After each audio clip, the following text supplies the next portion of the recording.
guys, this is me Aastha, and today we're going to be talking about lower Paleolithic sites. So, Paleolithic tools have been found in almost all parts of the subcontinent.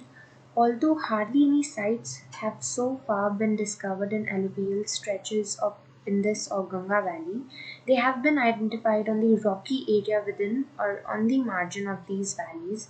Example in the Rohiri Hills in Sindh and northern fringes of the Vindhyas. So not all the points I have mentioned here, I have just given you the gist of it that you all need to remember.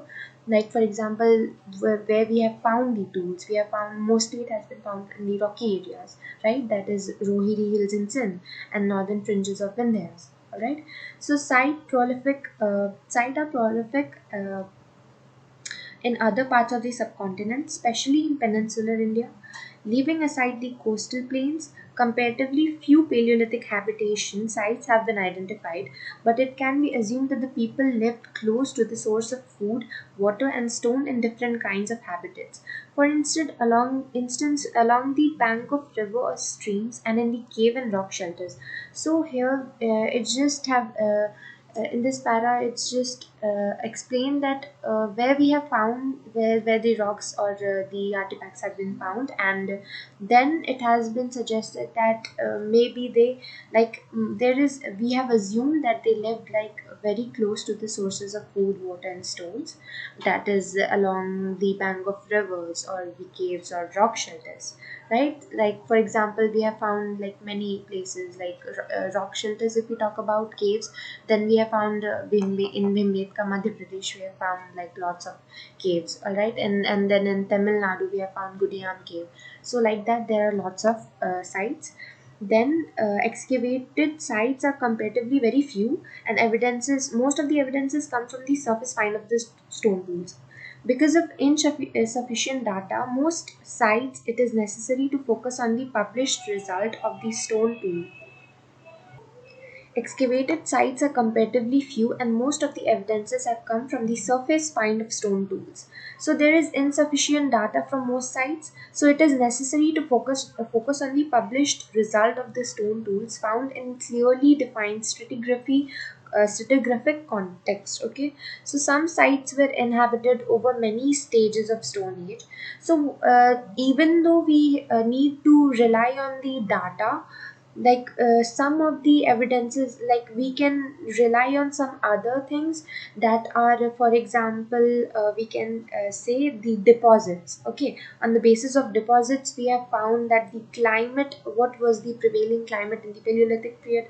So here I have shown you guys that there was an insufficient data, but besides this, the climate could be understood through the deposits. Like for example, cemented gravel and boulder conglomerate. So what is cemented gravel? So it is a deposit in which small pebbles are like packed. They are packed like tightly together in the soil. Okay, and where the larger boulders are packed together. The larger boulders are packed together in the boulder conglomerate. Okay, which represents the drier phase. But in the cemented gravels, it represents the wetter phase, because these small pebbles, if the rain will be there, then it will be, the stones would be very small. But at the same time, if it would be a drier place, then it would be like a very big stones, right? So this is how like we could understand the prevailing climate in the Paleolithic age. So yeah, and then then let's talk about the tools. What type of tools they used? The type of tools they used were core tools, large core tools, okay, which was mostly made of quartzite. Here I have shown you the material, quartzite, okay. It was prevailing that time. And other hard rocks. So what was the kind of tools that they were using? Okay, so in the previous videos, you might have heard me saying about the Acheulean, right? This term Acheulean. So I'll explain you what it is. Okay, so it's nothing but it's just a technique. All right. The term Acheulean is often used to refer to the assemblage of stone tools marked by advanced and increasingly symmetrical hand axes, clevers, These are associated with the lower Paleolithic but continue well afterwards as well. Okay, so it's just a technique in which the people made the tools. Like for example, the type of tools were like chopping tools and pebble hand axe, and clevers, hand axe, pebble tools. I haven't mentioned about it, but you can note from what I'm saying, and it is mentioned in the book that I have mentioned in the description, that it's taken from the book Upinder Singh, okay, by Upinder Singh. The book's name is a history of ancient and early medieval India. So what you need to remember is the Acheulean, the technique was Acheulean, which was nothing but just the advanced and increasingly symmetrical, the way they used was this type, and symmetrically they made the hand axes and clevers. And what were the kinds of tools? Chopping tool, pebble, clever, hand axe, and pebble tool. So what was the function of these tools? Okay, so hand axe is a core tool. What is core tool? Core tool is nothing but the larger, if we break a stone, okay, so there are two or more pieces, right? The larger piece is called core, and the smaller pieces are called flakes, okay. And the mark that you see there is called flake scars, okay. And the removing sliver or pieces from the rock is called flaking. Okay, so now let's get into the types of tools, what they were used for. Okay, so hand axe was generally a core tool. It is also known as biface because it is usually worked on both sides. Generally made on the core, it is roughly triangular in shape, broad at one end and pointed at the other. Not all hand axes were handheld tools. Some of them could have been hafted onto the handles. Okay, so we all are well aware of the hand axe. Okay, pebble tool. These are the tools of different types made on pebbles, in which only working edge is flaked and the rest of the tool remains untouched. The chopping tool is tool made on core or pebble and is flaked alternately on both sides to produce a wavy cutting edge. Okay, a chopper is a large unifacial tool that is worked on one side only. Okay, a clever is a flattish tool made on a broad rectangular or triangular flake, on one end of which is broad and straight cutting edge. Okay, so that's all about the tools. So let's get back into the tools. like so what happened, like apart from direct, they can instead of breaking the large boulders, what they did, like they can't break them, right? So the technique that they used was that they lit fire on the rocks and then threw water over them. Okay, so that they could be broken like very easily, right? So then, within the Paleolithic, there is gradual increase in range and variety of stone tools, and shift in preference from coarse grain to fine grained stones. So now let's get into the sites. So in sites, some of the sites are from Pakistan and then rest are from India. So let's get into the sites. So in Pakistan, we have found like Potwa Plateau and Shivalik. So in Pakistan, the sites that we see is Dina and Jalalpur in Jhelum Basin. So from here only the members of British archaeological team, they discovered 15 artifacts, including 3 hand axe in boulder conglomerate deposit that we just talked about. Then the other sites are Rivat in near Rawalpindi in Punjab province of Pakistan. If I mispronounced, I beg for pardon. But yeah. So here in 1983, members of British Archaeological Mission in the mission to Pakistan's Potwa project, working with the Department of Archaeology and Geological Survey of Pakistan, they discovered stone artifacts embedded in stone conglomerate. All right. So another sites are Gura Sahan and PS57. Stone tools were found embedded in the pinjar bed of Shivalik. And then The rest, these are the only sites that you need to remember. I don't think that we need to know in a detailed manner in Pakistan. What we need to know is sites from India. Okay, so it's just even if you remember a little bit, then it's fine. And from India there are lots of sites, like for example Delhi. All right. Also, one fact that I'll tell you about is that we often misinterpret that the Stone Age sites, they are like at distant and isolated place. But as a matter of fact, these Stone Age tools are often found in the places that today is bustling with activity. Okay, the places that are really very busy, and it's not isolated. Okay, like we have this preconceived notion about the sites. Okay, so a good example, one of the good example is the modern city of Delhi, where four lower Paleolithic stone tools have been were found in 1956 on Delhi Ridge near the main gate of University of Delhi, and more were subsequently discovered on Northern Ridge. All right. So after that in 1983, a late Asholian hand axe was found on the campus of Jawaharlal Nehru University.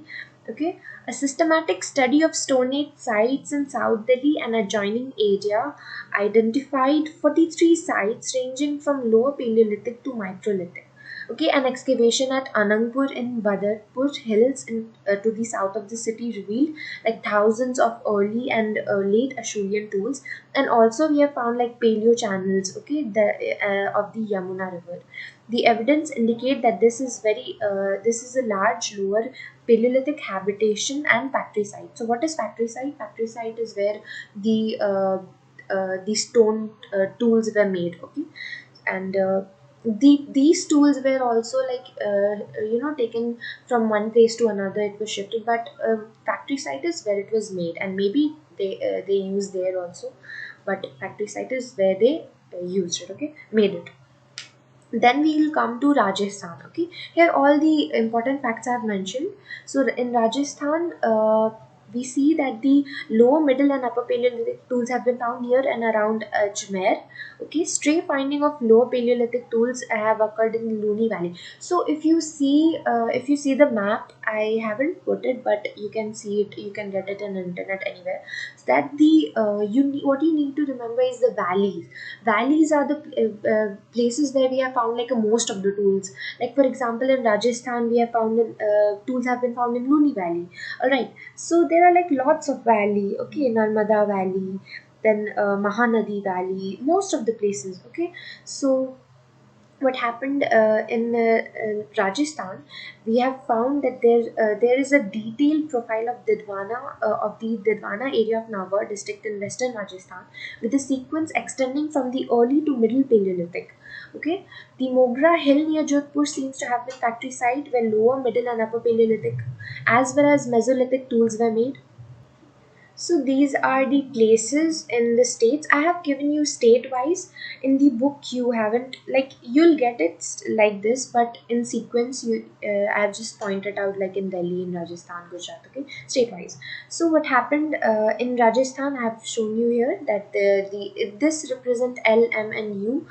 This represent lower, middle, and upper Paleolithic tools. Okay, so and then yeah, that's all about Rajasthan. Then will come to Gujarat. Okay, so in Gujarat, lower Paleolithic tools have been found in the valley of Sabarmati. See, again valley, we have the tools are present in valley. Okay, and in Sabarmati Valley in Gujarat. So here, Orsang and Karjan tributaries. These are the tributaries of in Gujarat, and in the Badar Valley in Saurashtra. These are the two valleys where the tools have been found, and then we'll come to Goa. That's all you need to remember about Gujarat. That these two places the tools have been found, and then we'll come to Goa. There's not much mention about these places. Okay, so just that the in Konkan coast up to Goa. Here I have missed out O. So yeah. So here we have found lower Paleolithic tools, and then we'll come to Maharashtra. All right. So In Maharashtra, we have found in Varda and Vanganga Valley. Okay, see again here. So valley is very important here. Every state you'll find that tools have been are occurring in valleys. Okay, most of the places. So in valley in Vardha, sorry if I mispronounce, Vardha Vanganga Valley. Okay, so stratigraphic profiles of section of Mulamutta, Godavari, Pravara, and Tapti River are available. So lower and middle Paleolithic tools have been found in stratigraphic context in the Dattavadi area, not Didwana. Okay, Dattavadi area of Mutta River, which is in Pune, okay, in Maharashtra. Here, these are the places: Wardha, Vanganga Valley, then Dattavadi area in Mutta River in Pune, and then we have found that the Lower Paleolithic tools have also been found in the stratigraphic context in the Gangavadi area of Godavari at Nasik. Okay, that's all that you need to remember about Maharashtra. And by the way, guys, I'd like to tell you all something. I make a lot of efforts making these videos, so kindly like the video and subscribe my channel, and hit the bell icon so that you don't miss any videos, because now I'm gonna be uploading about after Lower Paleolithic. I'll be uploading the videos of middle and then upper Paleolithic, okay, and then Mesolithic and so on. After that, I'll be covering whole ancient, and then after completing the ancient India, I'll also get into the medieval India if I get time. So yeah, and if you like, and do share the video with all your friends, okay. And yeah, that's it. So now next we'll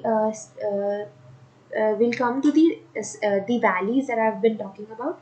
So the in central India, not much about it, just the names you have to remember. In central India, Damoh, Raisin, Narmada, Upper Son, and Mahanadi Valley. These are the places which are like rich and well researched area. All right. So one of these is Adamgarh Hill, which is not far from Hoshangabad. Okay, it revealed a sequence of lower and middle Paleolithic tools. However, the most spectacular find have come from the hundreds of rock shelters in Bhimbetka. So this is one of the favorite places, and I can't forget about this place because I don't know why I have read it so many times that I have just memorized about it. So this is a place which was like very suitable for them to live. Okay, so now let's get into description about this hills, hillside. Okay, so here I have mentioned everything. Bhimbetka is in Madhya Pradesh. All right, so here like lots of rock shelters have been found. So here hillside, it was composed of sandstone and quartzite. Okay, so three perennial freshwater springs in the area and several creeks filled with water have been found. A study of present day flora and fauna indicates that there was 30 plant types which yield edible fruits, tuber, and roots. There are fish in the streams, and hillside is home to many animals such as deer, bull, nilgai. Nilgai is a kind of animal that we don't, it's extinct. Okay, that's not present in present time because it was in ancient time. And then leopard, then wolf, fox, hare. Of course, in prehistoric time, conditions wouldn't have been exactly like this. Nevertheless, it is clear that this site must have been attractive for Stone Age people from point of view of shelter, food, and raw material for tools. Most of the stone tools of Bhimbetka were made of yellow quartzite, available in plenty in the area, but grey quartzite were obtained from further away. Five floors paved with flat stone slabs belonging to the Lower Paleolithic were identified. No bones have been found so far, perhaps because of the acidic soil. So this is the place which was like really suitable for the people who were living, because here we have found flora, presence of fauna, flora, and then they have the shelter where they could live in. All right, so it was a suitable place. All right, the Bhimbetka, the hillside. Okay, and then we'll come to the we talk about Uttar Pradesh, not much. Even if you can't remember these places, what you can do is you can point, mark sites in the map. You don't need to remember all the. You just need to remember the valleys where the tools have been found, and the sites you can just practice in the map. Okay, after completing the topics, I'll do is I'll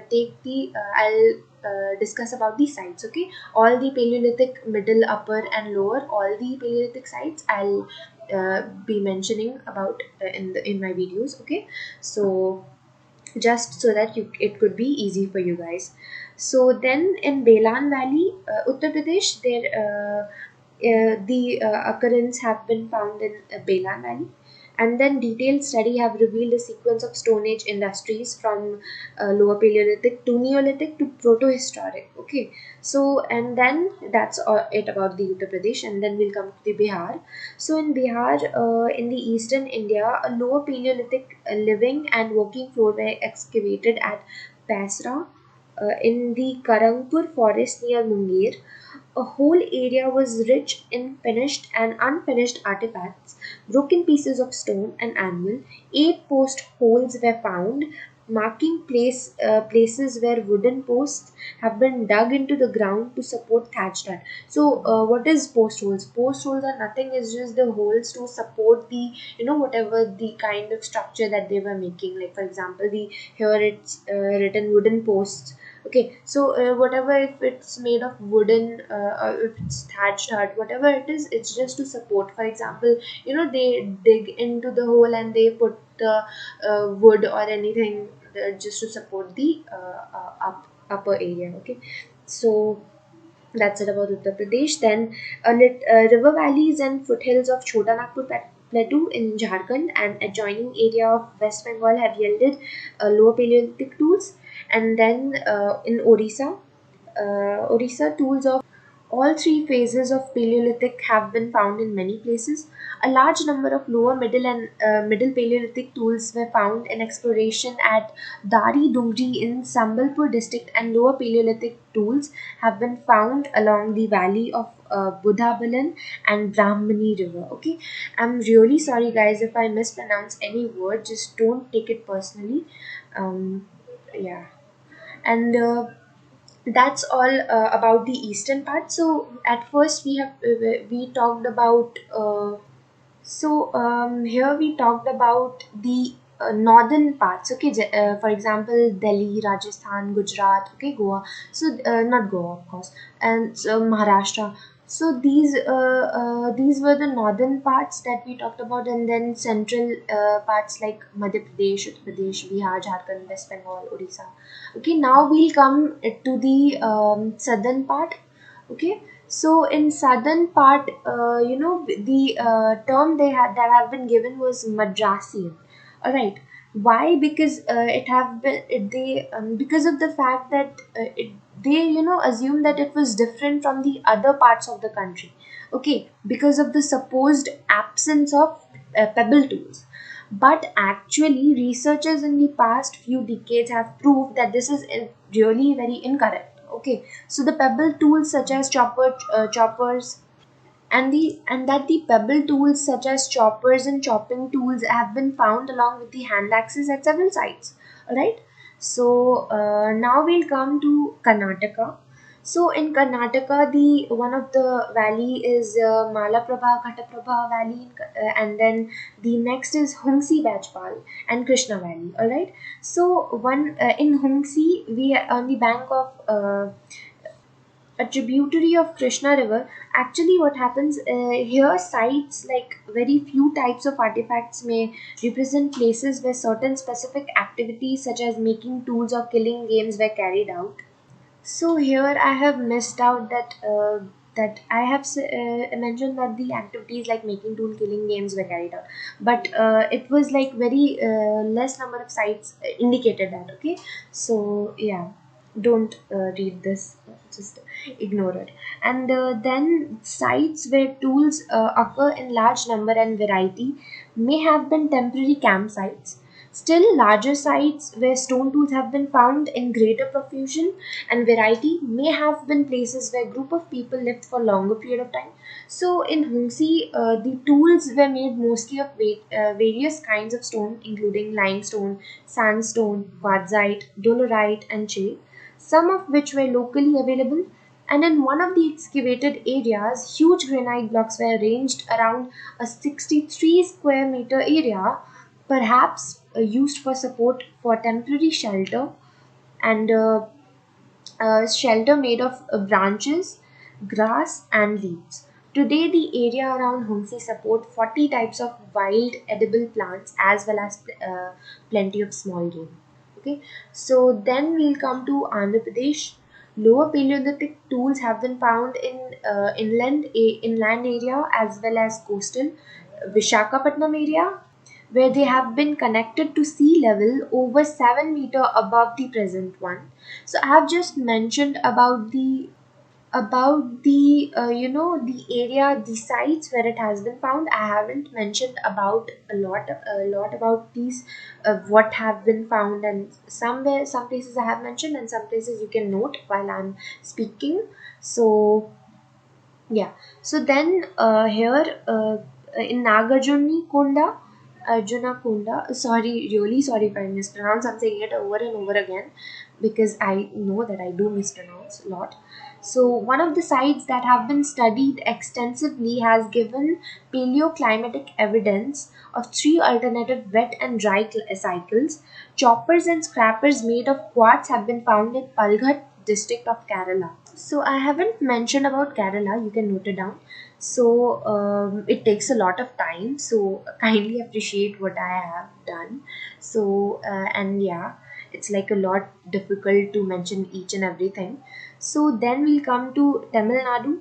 So in Tamil Nadu, the one of the places is Gudiyam Cave, which this stratigraphic sequence from early Paleolithic to Mesolithic from near Chennai, Gudiyam Cave, which is not far from Chennai, have yielded a sequence of lower, middle, and upper Paleolithic tools. The fewness of the tools and the absence of other remains suggest that the sites were occupied for a short period of time. Atiripakkam in Kotalayar River Basin is one of the richest Paleolithic sites in Tamil Nadu. The site was discovered in 1863 and have been excavated off and on since then. The most recent excavation revealed a sequence of lower, middle, and upper Paleolithic cultures which break in occupation after the Middle Paleolithic. Acheulean tools were found in a 4-meter thick deposit of clay. The artifact, mostly hand axes, were made of quartzite stones that were not available locally. Very little leverage were discovered at the site, suggesting that the tools were made somewhere else and then bought here. So how do they understand that these places, the it was a factory site, or it was the discarded material while we make something? So in NCRTs you'll get this point, that when you make something that for example stone or any artifacts, you'll see that the discarded materials have been thrown. So from that you can understand the material, you can understand that what they were making. And then it's not necessary that where the artifacts have been found that they made it there. It could have been carried and the trade was there. All right. So I'm talking about Harappan IVC, Indus Valley Civilization, but this is the Stone Age, which is more like before Harappan. We'll come to the Harappan. One of the most interesting discoveries was set of animal footprints found along with Acheulean tools. The 17 round impressions of animal feet and a set of hoof prints are still being studied by the experts. So we haven't been able to identify what kind of animal they were. So they are still studying. So the first discovery of its kind in South Asia. Another interesting discovery was 3 animal fossil teeth, so possibly those of some kind of horse, water buffalo, and nilgai, suggesting an opening and wet landscape in early Paleolithic time. So we have come to the end of this topic. So I hope you guys liked it, and if you did, then do like it, subscribe my channel if you haven't till now, and then hit the bell icon, and comment what if you have any doubts. And yeah, thank you.